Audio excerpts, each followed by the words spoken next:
Hi dear students, welcome to e-learning. Subject automotive and your topic is invention of automobile.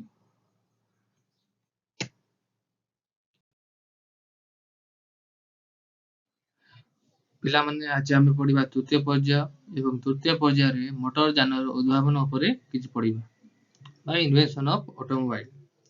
ଯାତ୍ରୀ ଓ ମାଲ ପରିବହନ ନିମନ୍ତେ ଚକ ଏକ ନିର୍ମିତ ଘୋଡ଼ାଗାଡ଼ିର ବ୍ୟବହାର ସମ୍ପର୍କରେ ପୂର୍ବ ପର୍ଯ୍ୟାୟରେ ଆଲୋଚନା କରାଯାଇଛି। ପରବର୍ତ୍ତୀ କାଳରେ ବୈଷୟିକ ଯନ୍ତ୍ରୀମାନେ ଘୋଡ଼ାଗାଡ଼ିର ଗଠନ ଓ କାର୍ଯ୍ୟ ପ୍ରଣାଳୀକୁ ତନ୍ନ ତନ୍ନ କରି ଅନୁଧ୍ୟାନ କରିଥିଲେ। ସେହି ସମୟରେ କେତେକ ସ୍ୱୟଂକ୍ରିୟ ଗାଡ଼ିର ଗଠନ ଉପରେ କାର୍ଯ୍ୟ କରୁଥିଲେ, ଯେପରିକି ତାହା ମନୁଷ୍ୟ କିମ୍ବା କୌଣସି ପ୍ରାଣୀର ବଳ ପ୍ରୟୋଗ ବିନା ଗତିଶୀଳ ହୋଇପାରିବ।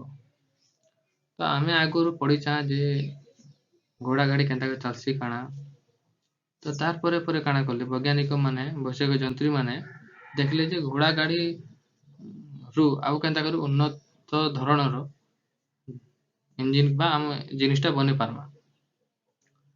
ତ ସେଥିର୍ ଲାଗି ମାନେ ସେମାନେ ଭାବିଲେ ଯେ ମନୁଷ୍ୟ ବା ପଶୁକେ ବ୍ୟବହାର ନେଇ କରି କେନ୍ତା କରି ଆମେ ନୂଆ ଟାଇପ୍ର ଜିନିଷଟା ବାହାର କରିପାରମା, ଯେନ୍ଟା କି ନିଜେ ଚାଲୁଥିବା। ତ ପ୍ରଥମ ଥର ପାଇଁ ଏପରି ଗାଡ଼ିର ଏକ ନମୁନା ଖେଳଣା ମଡେଲ ଭାବରେ 1672 ମସିହାରେ ପ୍ରସ୍ତୁତ କରାଯାଇଥିଲା। ବାସ୍ତବରେ ଏହା ଏକ ବାଷ୍ପଚାଳିତ ଇଞ୍ଜିନ୍ ଥିଲା, ଯେଉଁଥିରେ କି ବାଷ୍ପ ଶକ୍ତିକୁ ବ୍ୟବହାର କରି ଖେଳଣା ଗାଡ଼ିକୁ ଗତିଶୀଳ କରାଯାଇପାରିଲା। ତ ସେମାନେ ଯେହେତୁ ରିସର୍ଚ୍ଚ କରୁଥିଲେ, ଯେହେତୁ ନୂଆ ଜିନିଷ ବନାବାରେ ସେମାନେ ବ୍ୟସ୍ତ ଥିଲେ, ତ ସେଇ ଟାଇମ୍ରେ ଫାର୍ଷ୍ଟ ଟାଇମ୍ କରି ପ୍ରଥମ ଥର କରି ସେମାନେ ଗୋଟେ ଖେଳଣା ହିସାବରେ 1672 ମସିହାରେ ଗୋଟେ ଗାଡ଼ି ବନାଲେ। ତ ବନାবার ଦ୍ୱାରା ଦେଖିଲେ ଯେ ସେ ଜିନିଷଟା ଭଲ ଅଛି। ତ ସେ ଜିନିଷଟା ଯେନ୍ ବନେଇଥିଲେ ସେଟା କାଣା ଥିଲା, ବାଷ୍ପ ଚାଳିତ ଇଞ୍ଜିନ୍ ଥିଲା, ଯେନ୍ଟା କି ତମେ ଦେଖିପାରୁଥିବ ଏଇ ପ୍ରଥମ ଚିତ୍ରଟା। এই জিনিসটা এই যে জিনিসটা আছে এটা হলো বাষ্প চালিত ইঞ্জিন, সেটা হলো বাষ্প স্টিম, তাকে কুହାଯାଇଛି স্টিম। ତ ସେ ବାଷ୍ପ ଦ୍ୱାରା ସେ ଇଞ୍ଜିନଟା ଚାଲୁଛି। ତ ପରେ ବିଶ୍ୱର ଅନ୍ୟାନ୍ୟ ଦେଶରେ ଉନ୍ନତ ମାନର ଗାଡ଼ି ତିଆରି କରାଗଲା। ପ୍ରଥମ ଥର ପାଇଁ 1806 ମସିହାରେ ଅନ୍ତର୍ଦହନ ଇଞ୍ଜିନ ଉଦ୍ଭାବନ ହେଲା। ତ କାଁ ହେଲା, ଏ ଯେ ଆମର ଫାର୍ଷ୍ଟ ଟାଇମ୍ ଯେନ୍ स्टीम इंजिन बा आमर बाष्प चालित इंजिन बाहर करागला, तार परे वैज्ञानिक माने आउ चेष्टा कले, आउ विश्वर अन्यान्य देश वैज्ञानिक माने से माने नुआ नुआ मॉडल नुआ नुआ इंजिन बाहर करला से माने चेष्टा कले, जार द्वारा 1806 मसीहान अंतर्दहन इंजिन बाहर करागला। तो तुम देखि पारथुबो पिला माने सेकंड इमेज रे ई टाइप रो मॉडलटा बाहर करागला, ई टाइप रो मॉडलटा बाहर करागला। तो जेनटा है कि अंतर्दहन इंजिन थिला। अंतर्दहन इंजिन बोले बाष्पटा आगुड़े जगह जली करी पानी जे स्टीमटा बाहरिबा, से स्टीमटा आसी करी से बाष्पटा आसी करी इंजिनटा चालुथिला, सेने से भलिया नै ही करी एटा निजर गाड़ी भितरे एका इंजिनटा जलवा, इंजिन भितरे जलवा आउ सेथानु बड़ बाहरी करी शक्ति बाहरी करी से गाड़ी के चलावा। तो से टाइप रो इंजिनटा 1806 मसीहार उद्भावन कले। एही प्रकार जालेनीर व्यवहार भिन्न धरण थिला।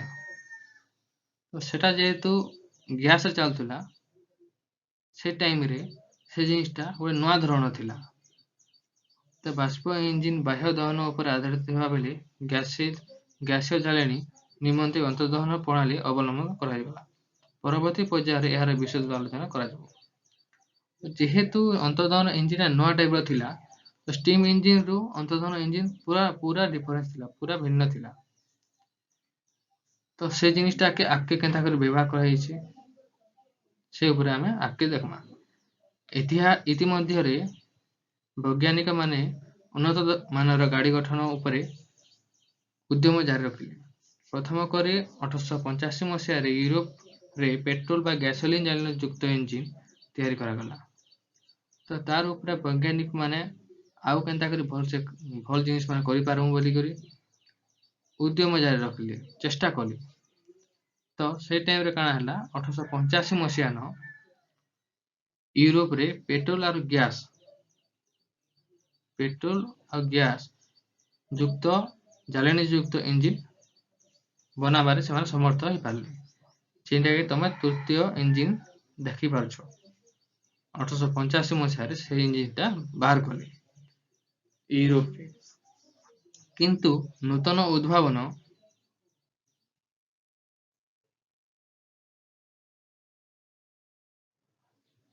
ଜନିତ ଗାଡ଼ିଗୁଡ଼ିକର ସାଧାରଣ ଲୋକଙ୍କ ବ୍ୟବହାର ଉପଯୋଗୀ ହୋଇପାରିଲା ନାହିଁ,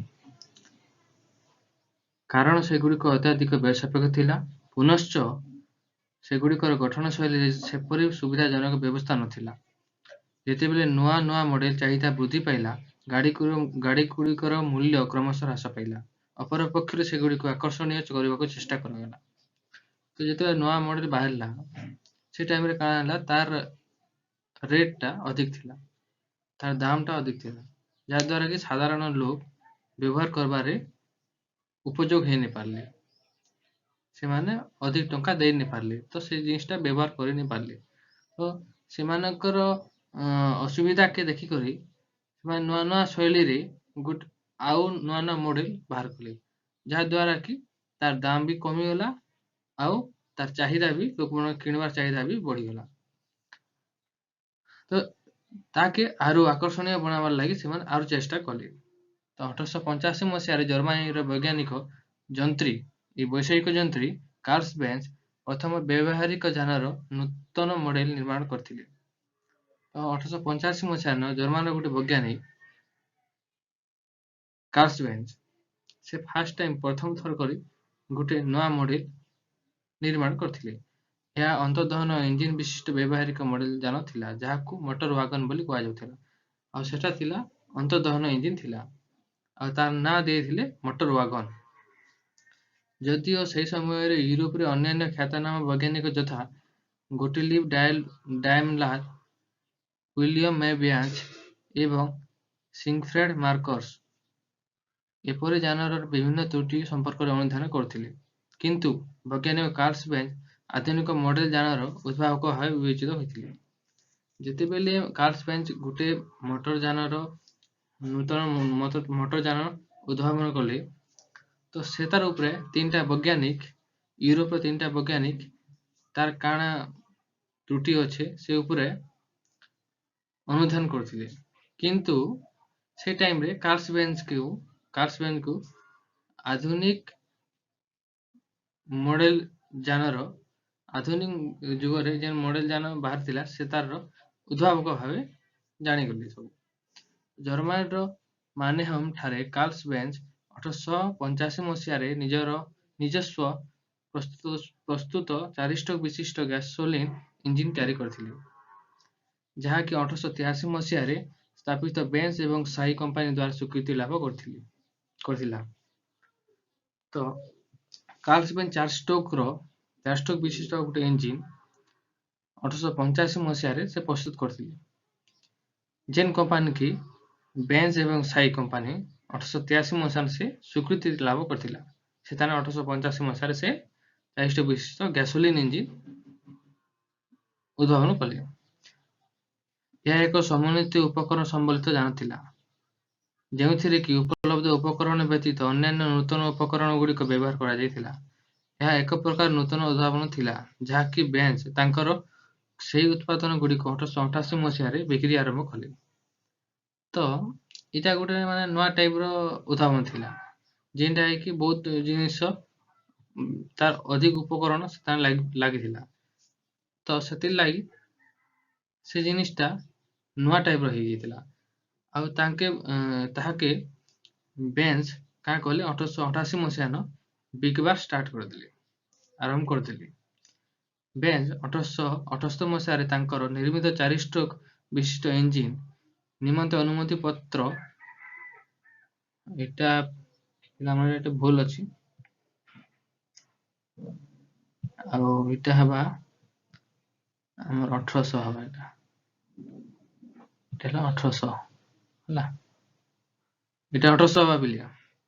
ବେଞ୍ଚ 1878 ମସିହାରେ ତାଙ୍କର ନିର୍ମିତ 4 ଷ୍ଟୋକ୍ ବିଶିଷ୍ଟ ଇଞ୍ଜିନ୍ ନିମନ୍ତେ ଅନୁମତି ପତ୍ର 1879 ମସିହାରେ ଲାଭ କରିଥିଲେ।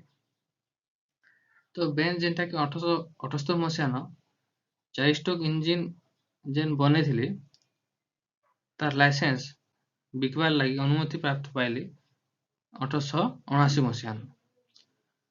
ତାଙ୍କର ଅନ୍ୟାନ୍ୟ ଉଦ୍ଭାବକ ଗୁଡ଼ିକ ମଧ୍ୟ ଅନ୍ତର୍ଦହନ ଇଞ୍ଜିନ୍ ଉପରେ ହିଁ ପର୍ଯ୍ୟବେସିତ ଥିଲା। ତାଙ୍କର ପ୍ରଥମ ମୋଟର ୱାଗନ୍ 1885 ମସିହାରେ ନିର୍ମିତ ହୋଇଥିଲା, ଯାହାର ପ୍ରୟୋଗ ଓ ବ୍ୟବହାର ନିମନ୍ତେ ସରକାରୀ ଅନୁମତି ପତ୍ର 29 ଜାନୁଆରୀ 1886 ମସିହାରେ ପ୍ରଦାନ କରାଯାଇଥିଲା।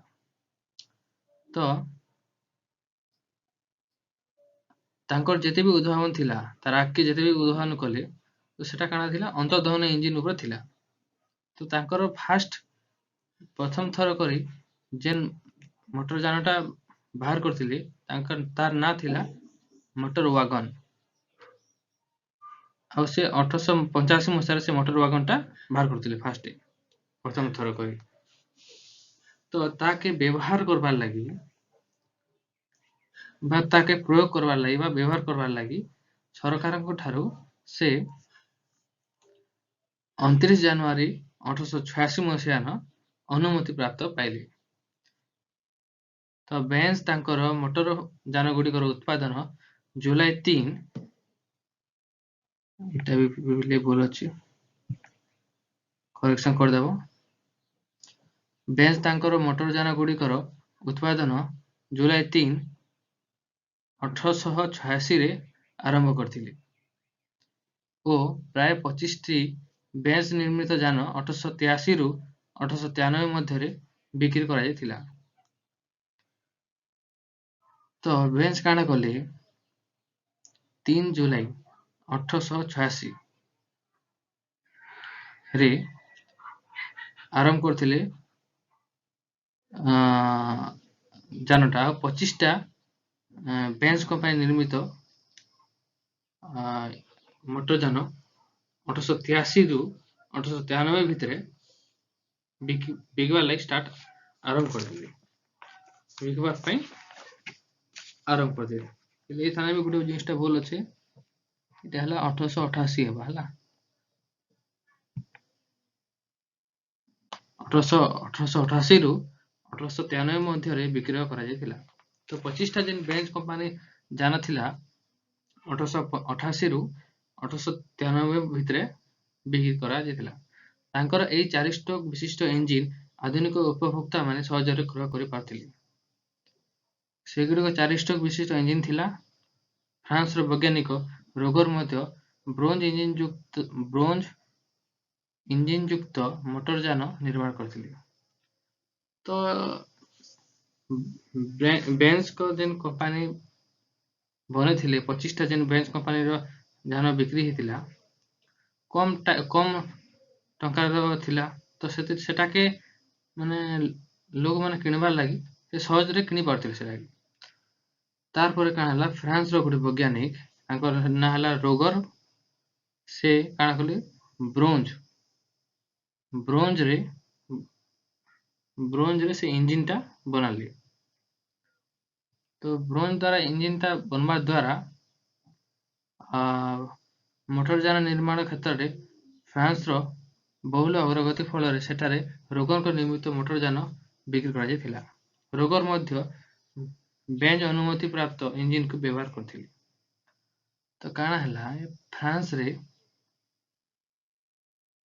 ରୋଗର ଯେନ୍ ବ୍ରୋଞ୍ଜ ଇଞ୍ଜିନ ବନେଇଥିଲେ ତାର ବହୁତ ପରିମାଣରେ ବ୍ୟବହାର କରବାର୍ ଲାଗଲେ ଆମର ଫ୍ରାନ୍ସରେ। କିନ୍ତୁ ରୋଗର କାଣା କରିଥିଲେ ବେଞ୍ଚଙ୍କ ଯେନ୍ ଇଞ୍ଜିନ ବାହାର କରିଥିଲେ ବେଞ୍ଚଙ୍କ ଅନୁମତି ପ୍ରାପ୍ତ ଇଞ୍ଜିନକୁ ବ୍ୟବହାର କରିଥିଲେ। ତ ବେଞ୍ଚ ଯେନ୍ଟା ଅନୁମତି ଦେଇଥିଲେ ଯେନ୍ ଇଞ୍ଜିନକେ ସେଟାକେ ସେ ବ୍ୟବହାର କରିଥିଲେ।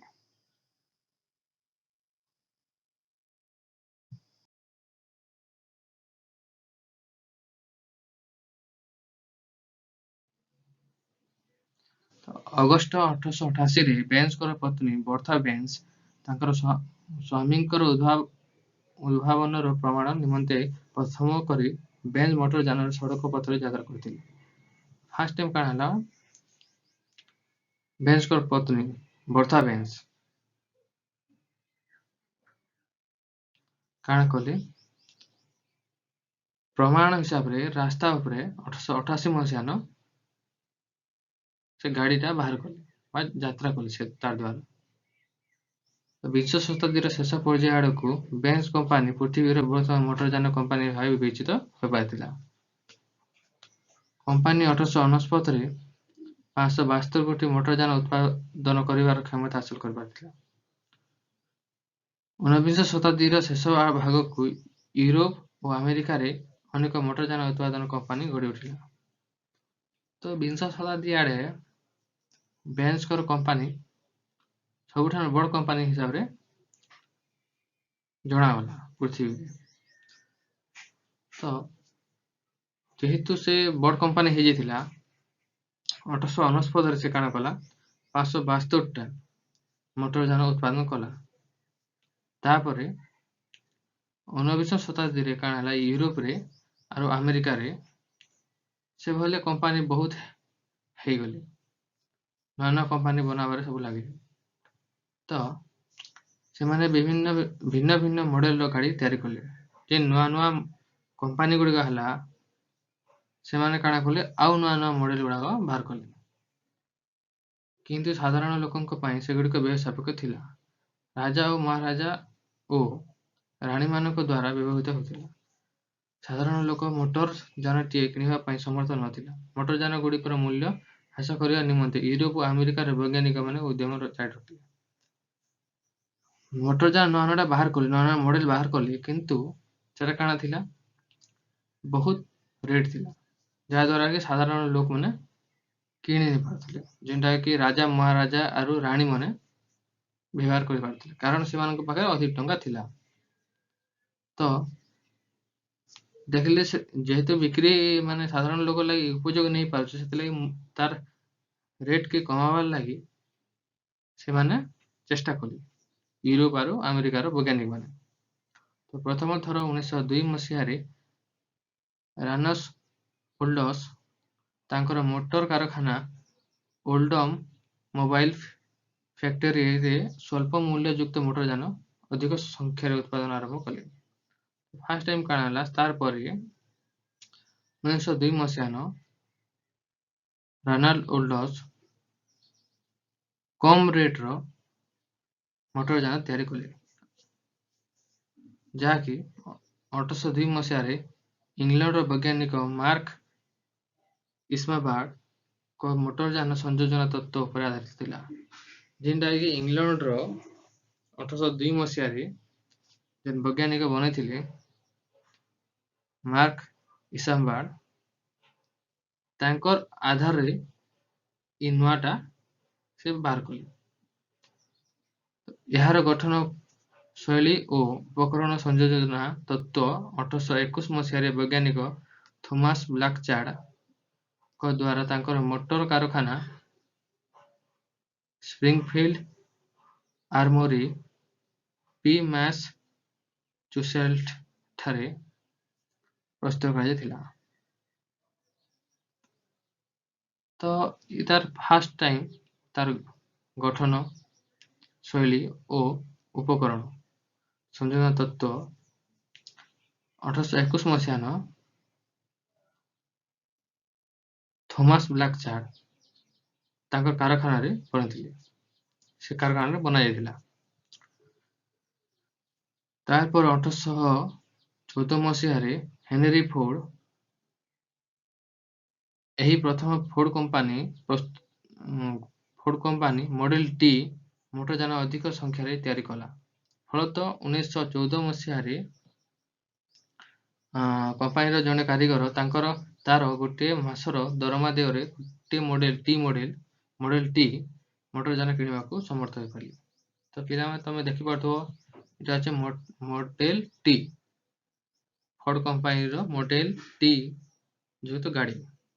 ତ ଯେନ୍ଟା କି ଗୋଟେ କର୍ମଚାରୀ ସାଧାରଣ କର୍ମଚାରୀ ତାଙ୍କର ଗୋଟେ ମାସ ଦରମାରେ ଏନ୍ତା କିଣିପାରିବେ ସେ ଉପରେ ସେମାନେ ରିସର୍ଚ୍ଚ କରି ବନେଇଛନ୍, ତ ବନେଇଥିଲେ। ତ ଇ ଜିନିଷଟା କିଏ କରିଛେ ଫୋର୍ଡ କମ୍ପାନୀ କରିଛେ, 1914 ମସିହାନ ସେ କରିଛେ। ୟୁରୋପର ମୋରିସ୍ 1923 ମସିହାରେ ଫୋର୍ଡଙ୍କ ତତ୍ତ୍ୱକୁ ଭିତ୍ତି କରି ମୋଟର ଯାନ ନିର୍ମାଣ ଆରମ୍ଭ କଲେ, ଯାହାକି 1924ରେ ୟୁରୋପର କୋଲୱେଲି ଠାରେ ତାଙ୍କର କମ୍ପାନୀ ପ୍ରତିଷ୍ଠା କରି ଉତ୍ପାଦନ ଆରମ୍ଭ କଲେ। ତ ୟୁରୋପର ମୋରିସ୍ 1923 ମସିହାନ ତାକେ ଭିତ୍ତି କରି ମୋଟର ଯାନ ନିର୍ମାଣ ଆରମ୍ଭ କଲେ। ତ ଯେନ୍ଟାକି 1924ରେ କୋଲୱେଲି ୟୁରୋପର ଗୋଟେ କୋଲୱେଲି ବୋଲି ଜାଗା ସେଠାରେ ତାଙ୍କର କମ୍ପାନୀ ବନାଲେ। ଏହି ଯାନଗୁଡ଼ିକ ଫୋର୍ଡ କମ୍ପାନୀର ବିକଳ୍ପ ରୂପେ କାର୍ଯ୍ୟ କଲା। ମାନେ ଫୋର୍ଡ କମ୍ପାନୀର ବଦଲା ଇ କମ୍ପାନୀ ମୋରିସ୍ ଯେନ୍ ବନେଇଥିଲେ ସେ କମ୍ପାନୀ କାମ କଲା ତାର ବଦଲା। ତ ମୋରିସ୍ ହଟଚକିସ୍ ୱେଗଲି ଓ ଆମର ଅବଜର୍ଭେସନ ମାନେ ରେଡିଏଟର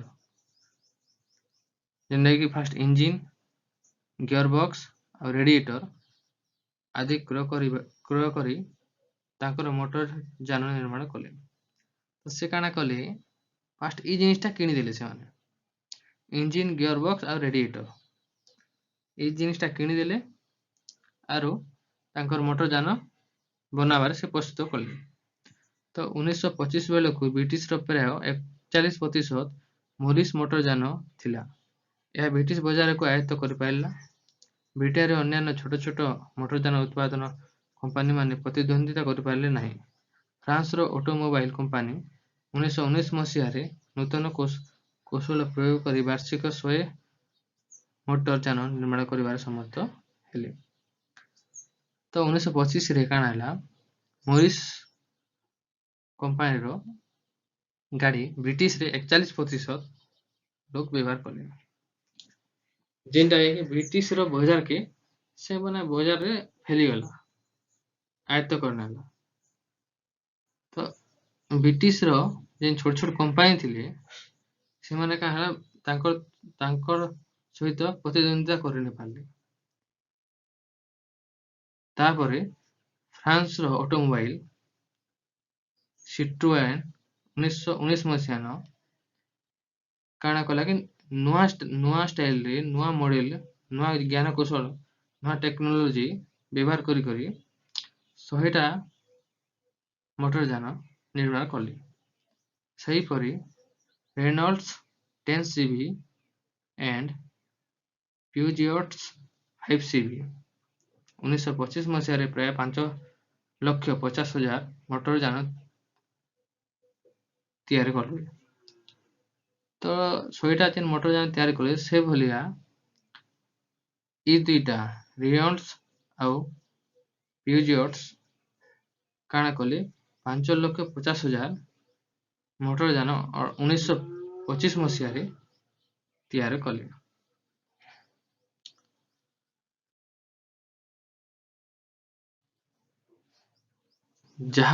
ଯାହା ସହିତ କି ମୋରସ୍, ହୁରୁଟୁ ଏବଂ ଅନ୍ୟାନ୍ୟ କମ୍ପାନୀମାନେ ସମତଳରେ ପ୍ରତିଦ୍ୱନ୍ଦ୍ୱିତା କରିପାରିନଥିଲେ। ଯେହେତୁ ସେ ନୂଆ ଜ୍ଞାନ କୌଶଳରେ 5,50,000 ମୋଟର ଯାନ ତିଆରି କରିଥିଲେ, ତ ସେଥିର୍ଲାଗି ସେ ମୋରସ୍ ଆଉ ହୁରୁଟୁ କମ୍ପାନୀ ତାଙ୍କର ସହିତ ପ୍ରତିଦ୍ୱନ୍ଦ୍ୱିତା କରିନେପାରିଲେ। ଆଉ ଅନ୍ୟାନ୍ୟ ଆଉ ଛୋଟ ଛୋଟ କମ୍ପାନୀ ମାନେ ବି ତାଙ୍କ ସହିତ ପ୍ରତିଦ୍ୱନ୍ଦ୍ୱିତା କରିନେପାରିଲେ। ତ ଏହି ସମୟରେ ପ୍ରାୟ 1924 ମସିହାରେ ଜର୍ମାନୀର ଉତ୍ପାଦିତ ବହୁଳ ଓପେଲ 4PS ରୁସେଲସାଇନ୍ ମୋଟର ଯାନ ତିଆରି କରାଗଲା, ଯାହା ଫଳରେ ଓପେଲ ମୋଟର ଯାନ କମ୍ପାନୀ 37.5% ବଜାର ଦଖଲ କରି ସର୍ବୋଚ୍ଚ ସ୍ଥାନ ଅଧିକାର କଲା। ସେ ଟାଇମରେ କାଣା ହେଲା, 1924 ମସିହାରେ ଜର୍ମାନୀର ଗୋଟେ ଉତ୍ପାଦିତ ହେଲା ଗୋଟେ କମ୍ପାନୀ ଓପେଲ 4PS ରୁସେଲସାଇନ୍ ମୋଟର ଯାନ ତିଆରି କଲା, ଯାହା ଦ୍ୱାରା ଓପେଲ ମୋଟର ଜର୍ମାନୀର 37.5% ବଜାର ଦଖଲ କରିଦେଲା। ସର୍ବୋଚ୍ଚ ସ୍ଥାନ ପାଇଲା ସେ 100%ରୁ 37.5% ଉପରର ହିଁ ଗାଡ଼ି ଦେଖିବାକୁ ମିଳିଲା ଜର୍ମାନୀରେ। ତ 1926ରେ ଅଷ୍ଟିନ୍ କମ୍ପାନୀ ସ୍ୱଳ୍ପ ମୂଲ୍ୟଯୁକ୍ତ ବ୍ୟବହାର ଉପଯୋଗୀ ମୋଟର ଯାନ ନିର୍ମାଣ କଲେ। ତାପରେ କାଣା ହେଲା 1926 ମସିହାନ ଅଷ୍ଟିସ୍ କମ୍ପାନୀ ବୋଲିକରି ତାରନୁ ବି ଆହୁ କମ୍ ଦାମର ବ୍ୟବହାର କରବାର ମୋଟର ଯାନ ତିଆରି କଲେ। ପ୍ରଥମ ଓ ଦ୍ୱିତୀୟ ବିଶ୍ୱଯୁଦ୍ଧ ସମୟରେ ଉନ୍ନତ ମାନଯୁକ୍ତ ପ୍ରତିରକ୍ଷା ଯାନ ନିର୍ମାଣ କ୍ଷେତ୍ରରେ ମୋଟର ଯାନ ଉଦ୍ୟୋଗ କ୍ଷେତ୍ରରେ ଯଥେଷ୍ଟ ଧ୍ୟାନ ଦିଆଯାଉଥିଲା। ଫଳସ୍ୱରୂପ ବିଭିନ୍ନ ପ୍ରକାରର ଯୁଦ୍ଧ ଟ୍ୟାଙ୍କ ଏବଂ ଜିପ୍ ଗାଡ଼ି ତିଆରି କରାଗଲା। ନିର୍ମିତ ଟ୍ୟାଙ୍କ ଯୁକ୍ତ ନିମନ୍ତେ ବେଶ ଆଦୃତ ହେଲା। ଯୁଦ୍ଧ ଟ୍ୟାଙ୍କ ଏପରି ନିର୍ମିତ ହୋଇଥିଲା ଯେ ଯେକୌଣସି ରାସ୍ତାଘାଟ ଯଥା ଗାଁ ଗଣ୍ଡା ବିଳ ପାହାଡ଼ ନଦୀ ନାଳ ମାଳଭୂମି ତଥା ମରୁଭୂମିରେ ମଧ୍ୟ ଗତି କରିପାରିଥିଲା। ତ ପ୍ରଥମ ବିଶ୍ୱଯୁଦ୍ଧ ଦ୍ୱିତୀୟ ବିଶ୍ୱଯୁଦ୍ଧ ସମୟନ ପ୍ରତିରକ୍ଷା ଡିଫେନ୍ସ ପ୍ରତିରକ୍ଷା ଲାଗି ନୂଆ ନୂଆ ଗାଡ଼ି ମୋଟର ବ୍ୟବହାର କଲେ ବା ବନାଲେ। ତ ଇ ଟାଇପ୍ର ଗାଡ଼ି ମୋଟର ବାହାର କଲେ ଯେନ୍ଟା କି ଟ୍ୟାଙ୍କ ଏଇଟା ହେଲା ଟ୍ୟାଙ୍କ ହେଲା। ତାପରେ ଜିପ୍ ଯେନ୍ଟା କି ଆମର ଯୁଦ୍ଧ ସାମଗ୍ରୀ ଆମେ ନେଇ ପାରମା ଗୋଟେ ଜାଗା ଆଉ ଗୋଟେ ଜାଗା କେତେ ନେଇ ହେବା ସେହିପରି ସେମାନେ ରିସର୍ଚ୍ଚ କରି ବନାଲେ ଯାହା ଦ୍ୱାରା କି ଇ ଟ୍ୟାଙ୍କ ମାନେ ଗାଁ ମନକେ खेत मनके पहाड़ मनके नदी मनके आराम से जी पारले किसी भी माने तांके रखी नहीं पारथिला जद्वारा कि युद्ध करबारे से मानके साहाय्य ही पारथिला। तो सही समय रे मध्य यात्रीवाही गाड़ी गठन और निर्माण रे बहुत उन्नति साधित होइथिला। जर्मनीर मोटरयान निर्माता वोल्क्सवागन 1930 मसीहारे एक नूतन मोटरयान तैयारी करथिले जहाँकि एक बिटल किट भली देखा जाउथिला। एही मॉडल पछपटे जानर इंजिन थिबा बेले तार आग पछरे मालपत्र रखिया निमंते एक कोठरी लगा दिथिला। एही मोटरयान जेपरि देखिବାକୁ सुंदर थिला सेहीपरि ମଧ୍ୟ चालना निमंते सुविधाजनक होइथिला। तेणु यूरोप रे एही मोटरयान बेस आदृत होई पारथिला। तो प्रथम विश्वयुद्ध द्वितीय विश्वयुद्ध बेले केते कंपनी टैंकर और जीप बनाबारे व्यस्त रहिले। तो अन्य केते कंपनी माने लोग माने जीवा आसपास करबार लगी से माने गुटे गुटे कार प्रस्तुत कले। कार बोले मोटर जान टाइप रो कार प्रस्तुत कले। तो से कंपनी भितरु गुटे कंपनी थिला वोल्क्सवागन। से 1930 मसीहान नुआ मॉडल गुटे उन्नत धरणटा नुआ मॉडल गुटे तैयार कले जेनटा कि देखबार लगी गुटे बिटल किट भलिया देखा जाउथिला। तो से कार रे काना हैला आगेडे हैला खाली थिला आ पछाडे हैला इंजिन थिला। गाड़ी रो पछ पटे इंजिन थिला और आगड़ पटे जिनिस पत्र रखबार लगी खाली थिला आ चलाबार लगी भी सेटा सुविधाजनक थिला। सेथिर लगी काना हैला यूरोप रे से जिनिस से कारटा बहुत परिमाण चलला। 2002 मसीहा सुधा 21 मिलियन ऊर्ध्व वोल्क्सवागन मोटरयान उत्पादन होइथिबा बेले 2003 बेलकु वार्षिक उत्पादन क्षमता 30,000 ह्रास पाइथिला।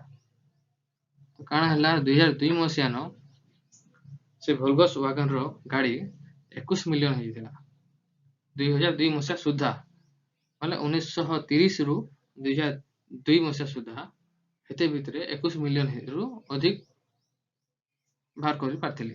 तो वर्ष के जेते हेसी जेते माने उत्पादन हेसी 2003 मसीहा रे काना हैला गोटे वर्ष जेते उत्पादन हेसी सेनु 30,000 कमी गला जहार सर्वोच्च स्तर 1971 रे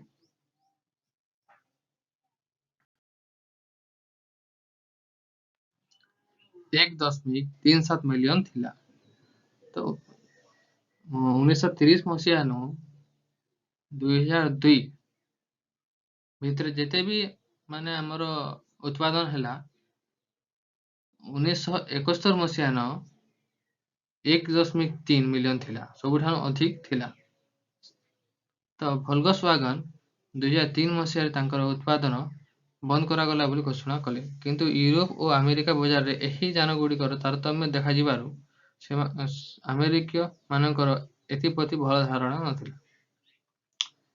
ତ ଭୋଲକ୍ସୱାଗନ୍ 2003 ମସିହାରେ କାଣା କଲେ, ତାଙ୍କର ଉତ୍ପାଦନ ବନ୍ଦ କରାଗଲା ବୋଲି ଘୋଷଣା କରିଦେଲେ, କିନ୍ତୁ ୟୁରୋପ ଆଉ ଆମେରିକାର ବଜାରରେ ଏଇ ମୋଟର ଯାନର ତାରତମ୍ୟ ଦେଖାଗଲା। ତ ତାରତମ୍ୟ ଦେଖାଯିବା ଦ୍ୱାରା ସେମାନଙ୍କର କିନ୍ତୁ ତାର ଉପରେ କିଛି ଭଲ ଧାରଣା ନେଇଥିଲେ ଏ ଯେନ୍ ଭୋଲକ୍ସୱାଗନର ମୋଟର ଯାନ ଉପରେ। ତ ସେହି ସମୟରେ ହେନରୀ ଫୋର୍ଡ ଓ ତାଙ୍କ ନାତି ହେନରୀ ଫୋର୍ଡ ଟୁ ସେହି ମୋଟର ଯାନକୁ ଏକ କ୍ଷୁଦ୍ର ବାକ୍ସ ବୋଲି ବିବେଚିତ କରୁଥିଲେ। ତ ସେଇ ଟାଇମରେ କାଣା, ଯେତେବେଳେ ସେ ୟୁରୋପ ଆଉ ଆମେରିକାରେ କିଛି ଭଲ ଧାରଣା ନେଇଥାଏ ସେମାନଙ୍କର ଉପରେ, ଏଇ ମାନେ ଆମର ଯାନ ଉପରେ, ସେ ଟାଇମରେ କାଣା ହେଲା, ହେନରୀ ଫୋର୍ଡ ଆଉ ତାଙ୍କର ନାତି ହେନରୀ ଫୋର୍ଡ ଟୁ ସେଠି ଯାନକେ, ସେ ମୋଟର ଯାନକେ ଗୋଟେ ଛୋଟ ବାକ୍ସ ବୋଲିକରି କହୁଥିଲେ। ତ ପିଲାମାନେ, ଆଜିର ଆମର ପାଠଟା ସରିଯାଇଛି, ଆଉ ଆମେ ଆଗକୁ ପ୍ରୟୋଗାତ୍ମକ ପ୍ରଶ୍ନାବଳୀ କରିବା, ଯୋଉଟାକି ତମେ ଦେଖିପାରୁଛ। ତ ଆମେ ଏଇଟା ପ୍ରଶ୍ନାବଳୀ କରିସାରିଲା ପରେ ମାନେ ପଢ଼ିକି ନୋଟ୍ ଖାତାରେ ଆମେ ଲେଖିବା ଆଉ ତାକୁ ପଢ଼ିବା, ଯୋଉଟାକି ଆମକୁ ଏକ୍ଜାମ ଟାଇମରେ କାମକୁ ଆସିବ। ହଉ, ଥ୍ୟାଙ୍କ ୟୁ।